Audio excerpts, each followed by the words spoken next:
Qual é a diferença dos três traidores que aconteceu na Bíblia? Todo mundo conhece a história de Judas Iscariote, que foi um discípulo de Jesus. E também todo mundo sabe da história de Absalão, filho do próprio rei Davi. E também da história de Acã, você sabe também? E você sabe qual é a diferença desses três? Que todos foi a mesma coisa. Ou é por causa de dinheiro, tudo é por causa da ganância.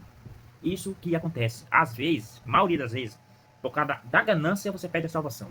Então, cuidado com a ganância, cuidado com a ganância. Igual os jogos aí de azar, que eu não vou falar os nomes. Tem gente que acaba ganhando 10, aí tá querendo apostar mais. Isso já se torna ganância. Eu não gosto de jogar jogos do azar, mas por conta dos vícios. Não é por causa disso aí, não. Mas é melhor eu não mexer com isso. Mas tem gente que acaba não se controlando e acaba tendo ganância. Exemplo do Akan. O Akan, ele tinha tudo, praticamente, para dar certo. Porém, o que aconteceu? Desobedeceu a ordem do Senhor para não levar nada de Jericó. E acabou. O que ele fez? Imagina o que ele fez. Pegou a capa babilônica, lá no reino de Jericó, pegou moeda de ouro, várias joias, escondeu na própria residência. Aí ele achou que não ia ser descoberto. O próprio Deus reportou.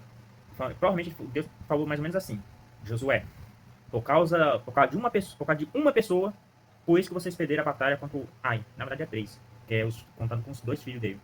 Então imagina, por causa de três pessoas, acaba perdendo a batalha por causa da desobediência de três pessoas. Às vezes, você tem tudo para dar certo, mas por causa de uma pessoa acaba dando errado. Inveja, ciúme e ganância. Ganância é um dos pecados mais terrível, abominável, vamos dizer.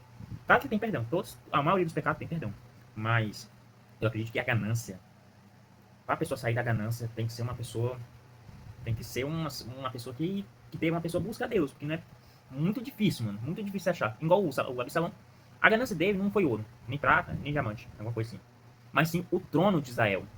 Por que ele queria o trono? Para ele se tornar rei sobre todo Israel e querer comandar, praticamente.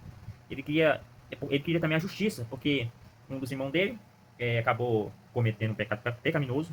Vou deixar na tela, aí vocês vão saber qual é o, porque senão acaba derrubando. Não, vamos dizer, abusando, melhor dizer, abusando da própria irmã. Aí vocês vão saber o que eu estou falando. Que é Tamar. Todo mundo conhece da história de Tamar. Por causa desse versículo. E aí o próprio Absalão queria justiça, porque o próprio pai, que é o Davi, não castigou, expulsou por um tempo, trouxe ele de volta.